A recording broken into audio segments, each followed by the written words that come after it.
Well, hello everybody. It's Derek here from my little Ricochet studio here, and I wanted to bring you guys somebody that I absolutely love. Have met a few years ago.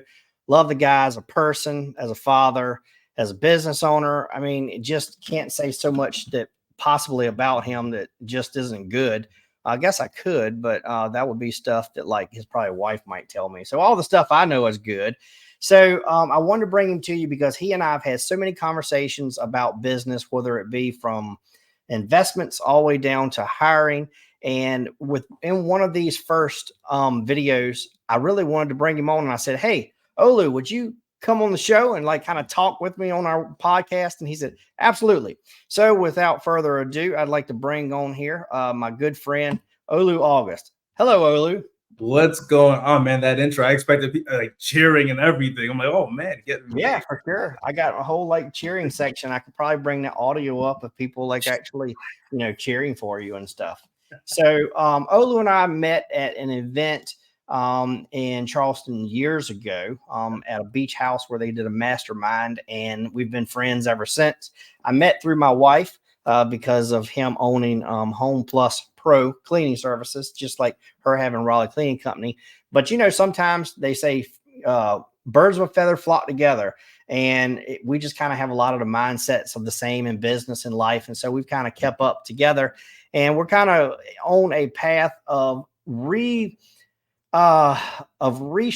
a lot of way that kind of we hire and the way we look at things. So I just wanted to bring him on today. So, Olu, how long have you been in business now? Actually, 7/11/2014 was when we incorporated, so we're about to hit 10 years, but we weren't open officially until 2015. So nine and some change in this specific company. Yeah, for sure. So like what made you decide to even kind of go into the world of, starting your own business?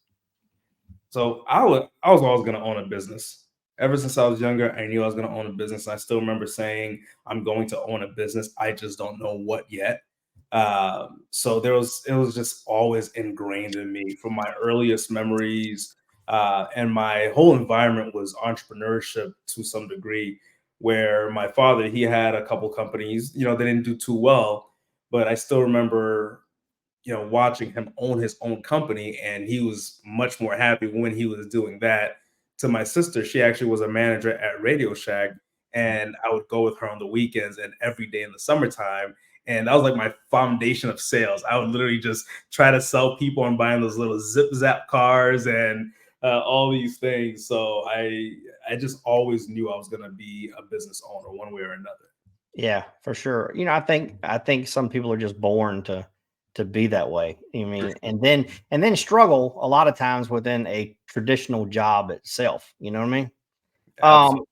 so when you first started business, I know when I first started my business as in the insurance company, honestly, what I wanted to do because I came from another company where I was really young, and I was like, man, I'm gonna just sell and I'm gonna own my own business and everything's gonna be great. And what I really didn't realize is that very first day, I wasn't just the salesman that I was thinking that I was going to be. I ended up day one becoming the CEO, CFO, COO, and having to figure out everything else on my own that I hadn't really thought about. So, what in that starting process, what kind of like gave you a reality check of what it was really about? All right. So I'm gonna go back a little bit. So I always knew I was going to own my own business. However, the cleaning business was kind of birthed out of an accident. And I'll tell you what happened. So you have this, actually, I'll tell you a story real quick. Uh, there's a farmer, he ends up taking a eel egg that he finds in a nest, and he puts it under his chickens. And the chicken hatches this eagle egg with the rest of his chicks, and it treats it just like it's one of his chicks. This Mhm. eagle, it forages like the chickens, it scratches the ground, even makes the same noise as the chickens. And its whole life, it believes it's a chicken. Now, this eagle grows and it grows to be very old. And one day it looks up and it sees this majestic bird just flying in the sky. And it's like, wow. It's like, what kind of bird is that? And his neighbor chicken goes, oh, That's the eagle. That's the king of the skies right there. It soars at heights that we can't even imagine, and it rules the skies. But us, we're just chickens. So, we stay on the ground. And the eagle looks up and says, okay. And it goes back to pecking and scratching and, doing chicken stuff and ends up dying, never realizing its true potential. So, although I knew I was going to have a business, there was this time period in my life where I started to hang around chickens. And I forgot that I was an eagle, right? So I got this job working for a nonprofit organization, and you follow this beaten path, and they'll train you, put you through school, and you come back out and you got a job with them. And my brother used to always tell me a job stands for just over broke. You just make enough that you're broke, just over Right. broke. But yeah, that was like the beaten path. I'm like, this is safe. Let's go down this way, right? Go to school, get an education, college, job, and all that stuff that they tell us, based on society's norms, which society is literally just an average of norms. Like, that's all it is, a collective group of normal people that agree to this normal standard. Mhm. So I fell in that trap. Well, the best thing happened to me around '09. They were laying off a whole bunch of teachers, and they laid me off. And I remember I walked home, crying, literally being crying like a baby. And we had $200 in our pocket. And I'm like, what are we gonna do? We got to get some groceries, right? And uh, that entrepreneur gene in me, or nature nurture, whatever, kicked in. It's like, all right, if we spend this $200, we got nothing. We got to start a business, right? So we start researching. My wife and I, then girlfriend, start researching what can we do, and we found something low barrier of entry. You don't need much money to do it. What is it? The cleaning company, right? So Right. we started that, and that business ultimately fails only because we were lazy and didn't want to clean. We're 18, 19 years old. Like, I don't want to clean. Yeah. But we knew something was there. So back in when I was overseas, we had a stand down during this conflict that was going on, and it was during Ramadan. So we had a stand down. We weren't doing any missions anymore. So I'm like, I'm going back to civilian life. I gotta have something, and I know something was there with the cleaning company. So I started looking at McDonald's SOPs and everything, trying to figure out how do we make it so that we're not cleaning, we're not doing these things. So reality hit me, after all that planning. I realized that I'm still everything. I'm still doing all these things. I thought this was going to be smooth sailing. I think I told a story so long, by the way. I forgot the original question. What was the question? Am I on, am I on track for it? You're getting there. Yeah, you're definitely right on track. I was Uh, asking you about the business and kind of how you got there and what mhm. things kind of gave you that reality check of being like the everything, the Yeah, COO, and that's where got it. you're at right there. All Like right, you perfect. I just want to realizing you're doing it all. make sure that So yeah, we started off, and we were cleaning, we were doing the sales, we were trying to hire. Scariest thing was like hiring the first person. I'm like, holy crap, I Right, don't know anything. I don't know anything about taxes, 941s, workman's comp, nothing, right? So we right, had to figure all that out. And then, uh, me, because I'm a rock star at everything, of course I know how to hire. I'm a rock star at everything. Of course I know how to run a company successfully. Of course, I know how to do everything, and you can't tell me differently. So it was one after another, churn and burn, and yeah, it was. It got to a point where the chaos was so crazy, and it was always a people chaos that was the craziest. That I said, listen, we're gonna follow the law of averages. I remember doing door to door sales, right? We knocked X amount of times. Eventually, we're gonna get a yes. No right. means next. We're gonna get a yes. So I said, I'm hiring everybody, everybody. Just spaghetti, man. Just throw it up there.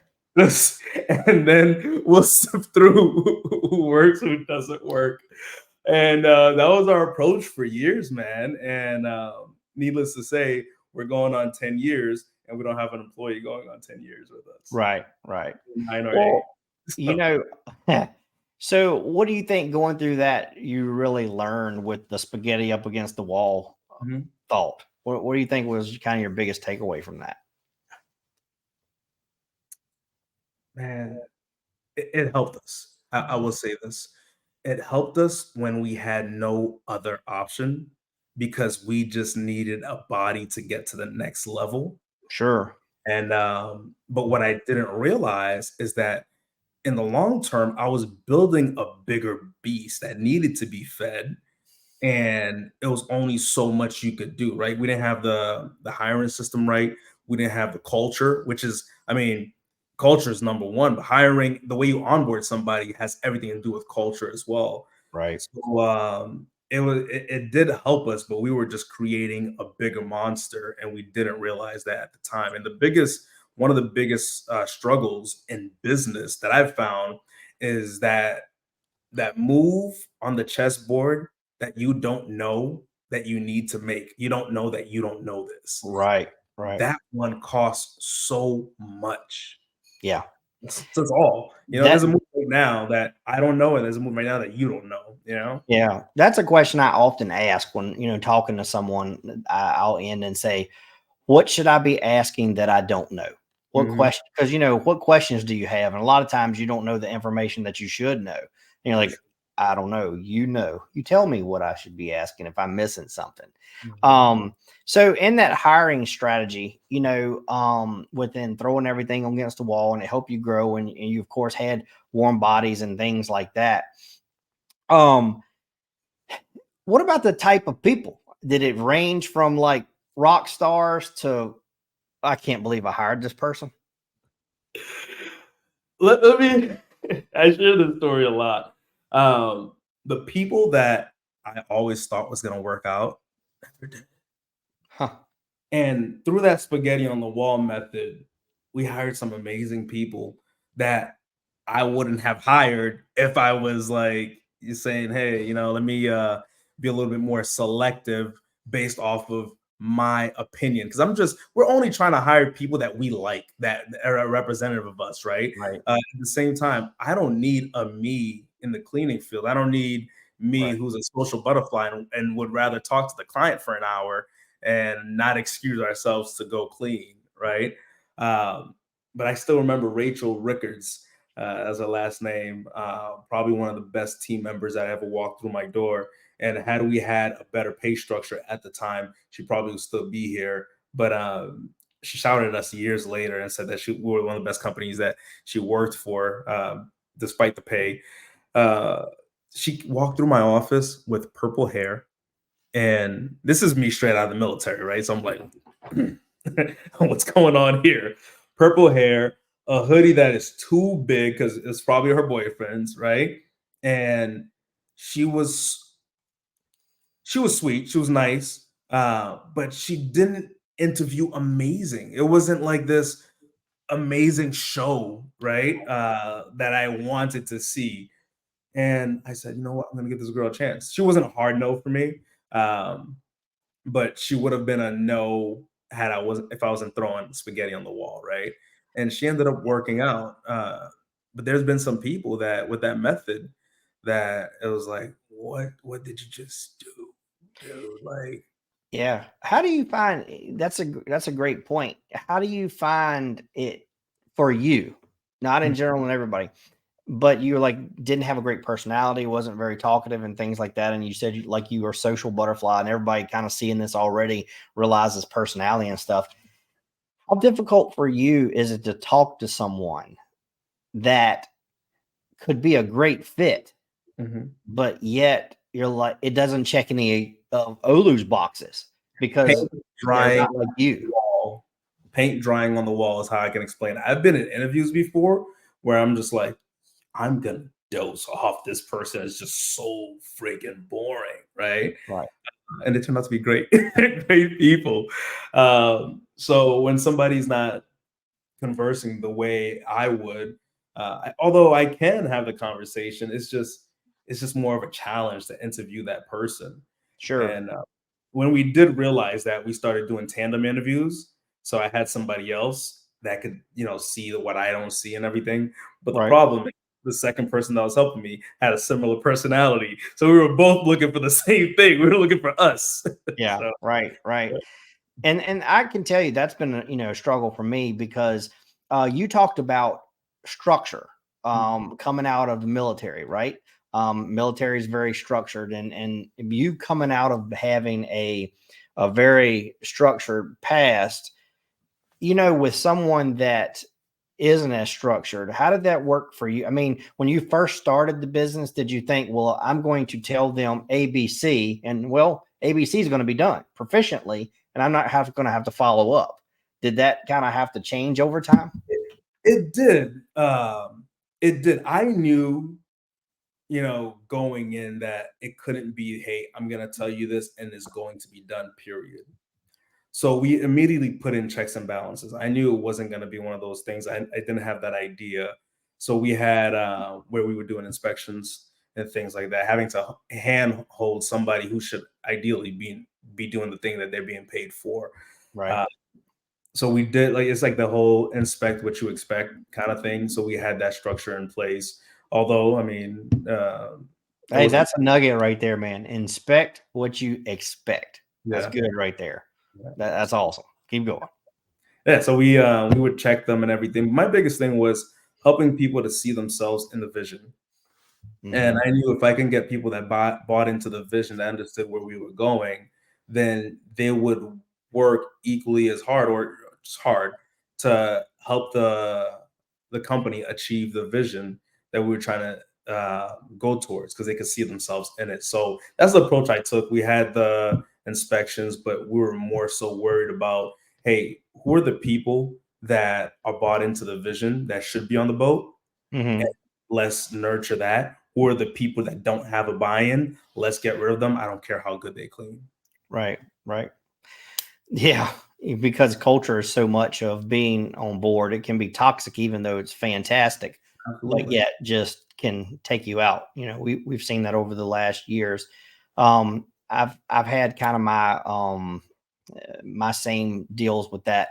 In the very beginning, I thought I could teach everybody the basics of cleaning. How hard is that, right? I mean, it's not difficult. Top to bottom, left to right. Yeah, I mean, it's not hard. And then all of a sudden, somehow I realized it's hard, but it's not because of the skill overall.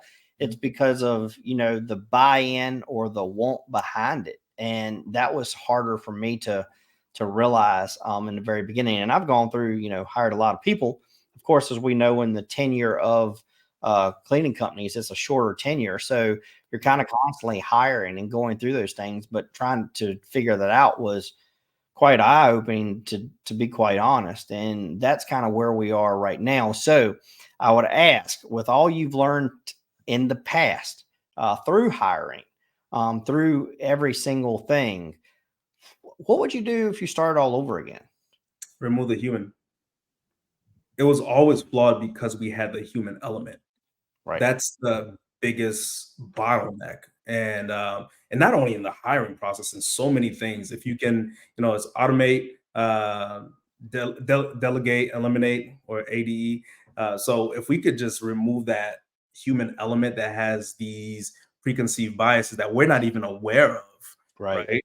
Whether it be passed on or whether it be learned, it's like, how do we remove that bias and have a filtering that just gives us what we need versus what that individual person at that seat at that time and day wants. Right. Right. I think that's the biggest thing for me, because even though I felt when I started helping my wife hire, Mhm. of being in sales for so many years and sitting across from countless hundreds of people and being able to read body language and going to all these seminars and reading all these books and going to classes about psychology, not to take advantage of anybody, but to kind of just see where they're at in their body language and all that sort of stuff. That was one of the things that I did count on myself to do a lot. And if I delegated that process to anybody without having those immense amount of years of doing that, the system became flawed. Mhm. Not everybody could do that. That I thought was easy and natural, but it's really difficult because of human factor. And then not only talking about the human factor, but you're also talking about the time factor, For how much sure. time that takes. For And sure. that is something that, has become overwhelming, is the time that it takes, but then getting all the interviews. I can't remember who I was telling the other day, but Our last job ad that we placed, we had 780 applicants. Nice. You know And how long it through takes that to go through that? one by one on the application. And no. Right. And you're looking at resumes, you're like, well, they did that. They could do this. Mhm. They did this. Maybe they'd be good at this. Maybe. And you're using this and you're really thinking and using process of elimination in your own mind. And you're going, man, at the end, well, I would have been wrong a lot. I mean, I'm gonna just go ahead and confess that, no doubt about it. But now that we're talking about that, and you brought that out, one of the things that I know we've done, and you're working on, and you're doing too, is kind of taking that human element out of it to being able to see desire, to be able to see the fit.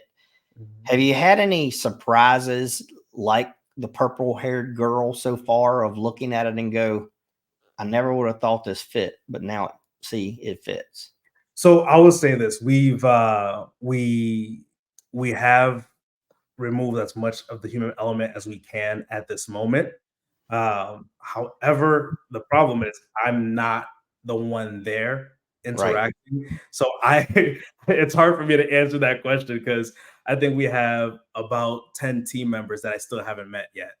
Right. Uh, Right. so there is that aspect. So I really can't answer that right now. I really Sure. can't answer that right now. Sure.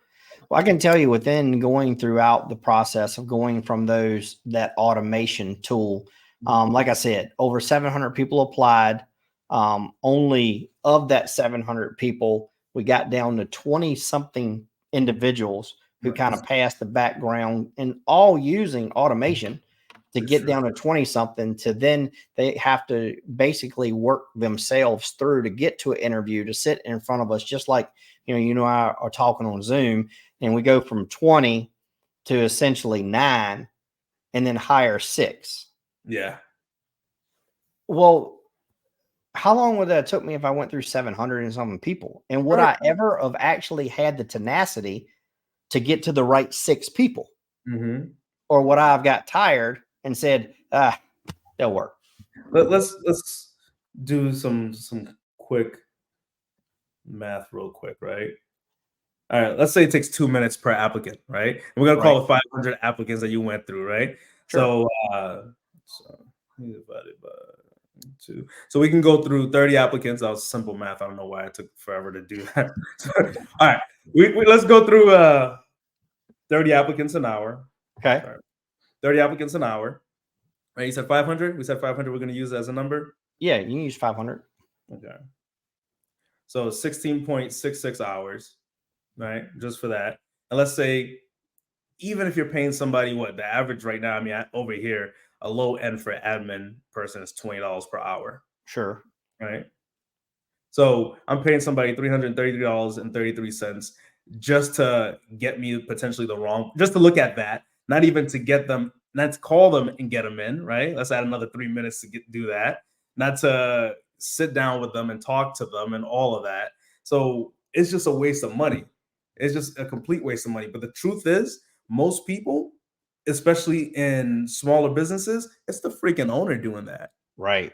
What's your damn time worth, right? If you have a company, you're doing $500,000, $1 million, $2 million to $10 million, and you're wasting your time with this, it just doesn't make sense. But it's not a waste of time because hiring is important. Don't get me Yeah. wrong. But wasting your time with the wrong things or the wrong people, that's just, I mean, how many of us have had the experience? I had this a lot in the beginning of our company. We schedule interviews and we book out our whole day. No, this person's coming at this time. This person's coming at this time. Dude, all right. Well, I guess I'm closing shop early because no one's here today. Right. Right? Not Right. one interview showed up. Yep. Or you hire someone after you go through all that, and then they don't show up on day one. Yeah, I can't remember. Maybe you can remember the statistic that was said, because I can't remember the exact number, but wasn't it? It said of every hire that was made, not using a process, kind of taking the humanity out of it. Then the EEOC, wasn't it? They said it was either 82 or 86% likely that you hired the wrong person for the wrong fit. I remember the number 14. So whatever the difference, yeah, Yeah, 14. 80, Yeah, that's right, 14. So 14% likely that you actually hired the right person. yeah. So the rest was all the wrong person. And of those, how many are actually checked out? Sure, sure. Right? And you're paying them to come in every day. I Right, can't see those numbers right now. I don't have them in front of me, but it's a crazy number, right. right? I mean, even if we use, I mean, the book Top Grading, it said 25% chance of getting it right. Yeah. 25%? You're telling me 75% of my time is wasted? Yeah. So if you really think about the number you said, say for example, you have you're paying somebody, not Mhm, yourself, but that $300 to go through that to get to the one person. mhm, And really you have to multiply that times four mhm. for the right one person, Yeah, possibly. Right. yeah. And So I I think mean, patience. right, just Yeah. to look at the applications. So I mean, that's kind of mind blowing, and where I think automation is changing the world. One of the things that I have seen throughout the process that we've been going through since we've automated so much is, even though it's automated and Mhm. things are working really well, what people expect right now more than anything is authenticity, For sure. right? I mean, so there were the days of I'll just give you an example real quick. In the insurance industry itself. So back in the day, one of the best marketing tools was direct mail, postcards in the mail, right? And Yes. then it was like, well, you send the big card versus the little card, and they had all the science around it and how it worked. And then all of a sudden, it was like, man, those leads don't work anymore. Now it's all Facebook. Now it's all digital. Now it's all, and guess what? All of a sudden now, people are saying, man, it was so cheap that we started sending out some direct mail leads, Mhm, and man, they're working tremendously mhm. because people got so tired of the Facebook and internet leads. Well, here's what I found is it's kind of reverting back to the more personal touch. Then you have a phone call and you talk to the person. And what I have found in our onboarding and hiring process is the authenticity of talking with the individual, for them really getting to know you and understand who the company is and those sort of things, versus like the generic here's who the company is, and it's like a video that's shot that from a really really good production company, and it's like a 5-minute video, and like, this is who we are. Yeah, And now people are like just completely dismissing that because they're like, hey, well, you paid for that, so we realize it's skewed. So it's your own hype ad, more or less, right? for sure. And what's so interesting is, in data we're finding now, is the things that are less and less professionally done are much higher of an impact. I agree. Like, I shot another video earlier today, and I actually did it in my shop, like where I work on the dirt bikes and all that sort of stuff, because that's who I am. Mhm. That's who I am outside working on a dirt bikes and have the boat out there and my drums, and it's where I do stuff. And I've had many people say, "Man, like, you're not afraid to show who you are." And that was like a huge attraction versus a lot of other things. How do you feel about that? Do you think we're getting to a society, because of social media and those things as culture and soft touch points and even things like this, that now people really want more of a relationship versus just seeing someone Indeed? This, I mean, I think you're spot on with everything you just said. So I teach once a year. We rent the mansion at South Carolina Foundations, and at the end, one thing that we talk about is the future of the industry, and ends up being the future of many industries. Because everything is people. We're in the people Sure. business. Right. One thing that I mentioned was the pendulum, right? If you swing the pendulum this way with equal force, it has to come back the other way. Right. That's exactly what you explained. That's exactly what's happening right now, where we're shifting back to more human to human interaction because there's so much noise. There's so much noise in this space that we're training people to ignore us, right? It's like, oh, here's another ad. Here's another ad. Um, Now it's more, how do we get that one-to-one human contact, Yeah. right? How does it have more meaning? How do we get it to have more meaning? Last year, I believe we spent, it was 140,000 on ad spend for our company. And this year we've reduced it significantly. I mean, in the beginning of the year, we were spending $10,000 a month. We had gotten into 1 month, we spent 15,000, where last month we spent zero. We spent zero, and we've been working on more some of the old school stuff that people use to scale their company, that one-to-one interaction, that Right. that networking side, right? I'm not saying that we're Yeah. not going to do any kind of digital paid ads anymore, but right now this is the medium that we're Sure. trying to test out. So, Right. And I think you're 100% right. Once you kind of start getting to that point, for example, even in the insurance industry, we would buy leads from places, but then, there were people that you could pay them and they would teach you how to generate it yourself mhm. and not having to buy them from somewhere else and that sort of thing. And just using some of the old school ways that like have become dated. It's kind Yeah, of came back. A few years ago, I had some glasses before LASIK, and my mom laughed and she said, "When I was in school, I had glasses almost exactly like that." yeah, And I can't believe that, that's back. And it's kind of just it's kind of a circle. That's where like knowing history is important, man. It's just, mhm. it predicts the future and what could happen again. So not only as far as in hiring and recruiting and things that you've become, worked with, but I know that you've done some speaking and a little bit of coaching and things like that, and passing your knowledge from where you are to, someone else. What is that something that you just absolutely love doing? What kind of drove you to get into that aspect of it, to where you start sharing what you have experienced and utilized? You want to hear something cheesy? When I was younger, and like I said, earliest memories, I imagine me speaking in front of groups of people, and I'd imagine what I would say, and I can't remember the exact memory or exact thought, but I know it was usually in the bathroom or in front of a mirror somewhere. So I feel very comfortable around groups of people. I mean, even when I was dating, I would rather approach a group of women versus a single woman. Right. Like I feel Right. comfortable in groups. So that's just like that feels like at home to me. Uh, Mhm. do I enjoy doing it? It's two parts of that. Yes, I do.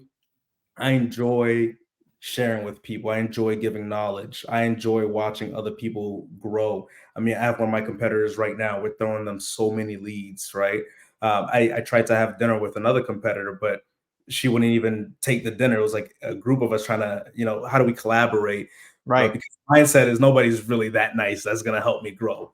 Um, at the same time, I hate it because I hate teaching someone something and they take no. It just every part of me hates it, like, to the point Mhm. where like, I really get, like, enraged, frustrated. It's like, "Are you kidding me?" Like, I dedicated my time, like, I've given my time to people just because I wanna see them win, and I only do it not because I'm selfless, because I'm selfish. I wanna see them win to know that I helped do that, not to Yeah. throw it in their face, be like, "Ah, yeah." It's just like it's nice validation for me. I'll just sit back and just like, "Yeah, they did it, and I helped. I was part of that." Like, so it really gets me frustrated when somebody doesn't take action. Like, It's like multiplying yourself. Like you just see exactly. what I you're had doing. this thought, and then I remember I was 14 years old. I had this thought, and this was the little thought: success is lonely, right? So I'm gonna build more millionaires so I can hang out with. Yeah. And I had this thought of creating 7 millionaires, and I believe I'm gonna do that and surpass that in my lifetime as long as God gives me the strength and I'm able to keep living right in my health. Uh, but I just want to see people win, man. I genuinely love seeing people succeed when they put forth their own effort. Like I'm the type I won't help anyone at all if I don't see that they want to help themselves. Like Yeah. if you are laying on the ground and there's something on you and you're like, I'm not gonna help you. But if you're putting some effort, I'm gonna reach Yeah. down, I'll give it on my all with you. Right. Seeing others succeed around you, surrounding yourself with those people is super important. You said something about your competitors a second ago, and I just saw this a couple days ago, and it was talking about Coca-Cola and Pepsi, Yeah. and it was talking about drink machines and so forth. And um, that they had figured out, and they actually had the numbers. I wish I had, actually printed them out. I'm gonna go back and do that now. I've said it. They had the locations as to where one standalone machine was in the sales. And when they put a Coke and Pepsi machine together versus just a Coke or versus just a Pepsi, the sales absolutely skyrocketed. Wow. And the psychology they say behind it was now it's not if I'm going to get something to drink. Now I have a choice. So therefore, I get to choose what I want. For sure. And it's kind of like when you put people around you, like you said, you're giving sales and leads and things to a company, right? That I mean, that stuff comes back so many times, one after another. I mean, it helps you grow in so many ways. And not only that, but not only financially, but also emotionally. Just like you're saying, I love to see other people win. Yeah, I absolutely.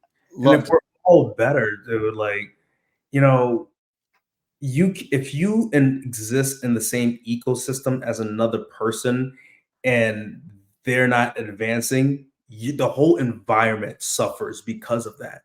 right, Like, if my neighbors are struggling and I'm living good, I won't be living good for long because they're gonna look at me with a pitchfork one day, you know? yeah. It's just, I don't know. I love seeing people win. Yeah, no doubt. And I agree. And I think that kind of comes back to where you are with your business also, is seeing your teammates, technicians, it's office staff and all that, loving seeing people win and being happy and having the right culture and the right fit. And I think that's how some of these tools that we've utilized is really going to come into play because of being able to have people in the right place at the right time. And not only that, but as we've also learned, under the right management. That was a really big key for me too. Absolutely. Yeah, that's big, man. Because we you think right person, right seat, and we never think about right management, the right leadership. Like, Right. you know how many people that I've put that got it, wanted, had the capacity to do it, and instead of delegating, I abdicated my duties completely and didn't give them the leadership they needed, and then they failed. And I'm like, why did they fail? They got it, they wanted, they had the capacity to do it. What the hell happened? Well, leadership happened. Right. Right. And I think that's now we're using some of these. I mean, taking the human element out and using some of the technologies is really helping. I know it's helped us tremendously so far, and can't wait to continue to watch how it continues to do. I never thought that I would rely on a program or programs so often to Yeah, be like, is that the right person? I never thought that I would do that. And now, man, it has shocked me time after time and how accurate that these things are has just been uncanny. I for mean, sure. just uncanny. I kind of look at it like this. So I'm divorced Mhm. and I went through marriage counseling before our divorce, and we learned about the steps of a relationship. And in that very beginning 18 months is a word called limerence. And you let stuff go by, in that first 18 months. Yeah, they left something on the floor, but that's no big deal. I can deal with that. I mean, they're super cute. I can deal with that. And then it goes to the next step of like, man, they've left a bunch of stuff on the floor. It's all right. I'll pick it up for them. That smile just drives me wild. Yeah, And then, like in month 19, why don't you pick the stuff up off of the floor? Right. And, there's no difference in staffing. I mean, people can portray or who they want to be for a short period of time, but then that authentic self will find its way out.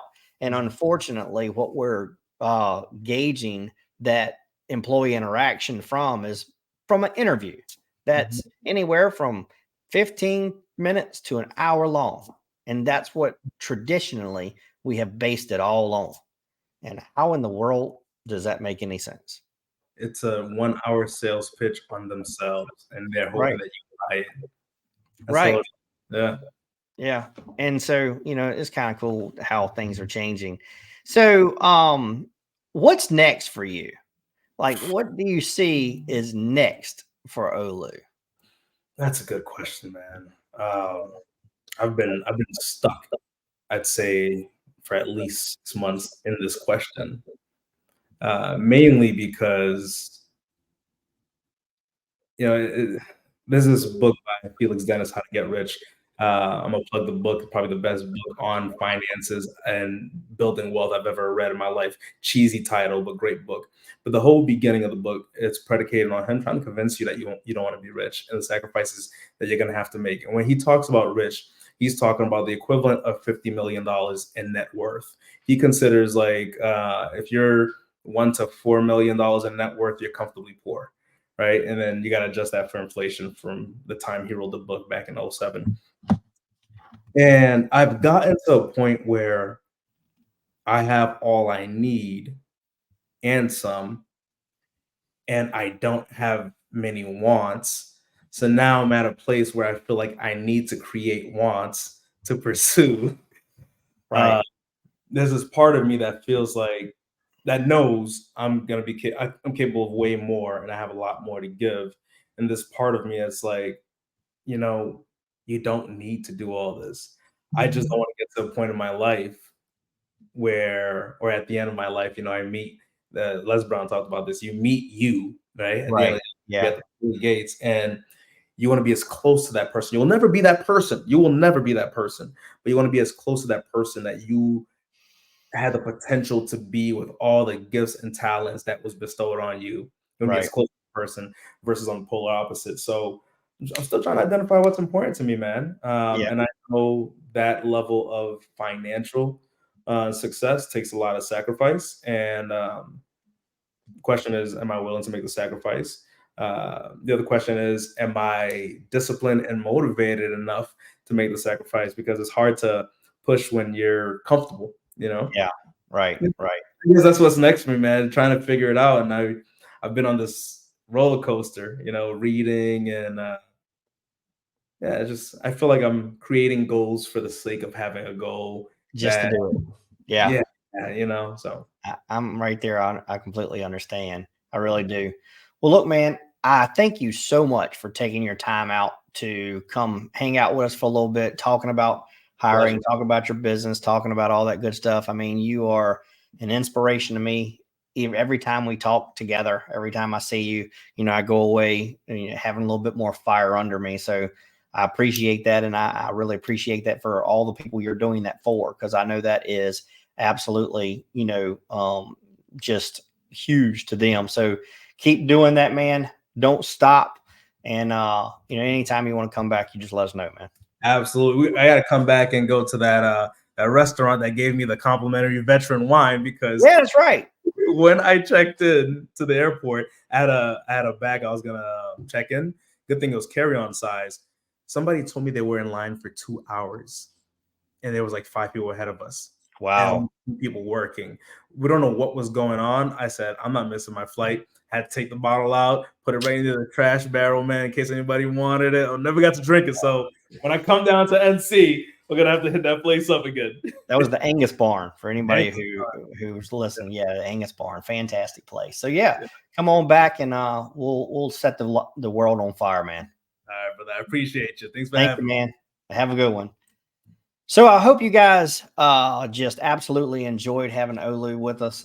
He is just an absolutely amazing guy. And, I just can't say enough about him. As we talked so many times, there is so much to being able to be authentic with your staff, with your employees, with your family, with friends, just being able to be who you are. Don't be scared to be that. And not only that, but when you're doing that, many good things come back because they see that you are being who you really are. So not only using all the automated tools that we're using and we have actually, designed and helped people with, but be who you are and it completely will revolutionize your business. So until next time, you guys have a fantastic night and we'll see you soon.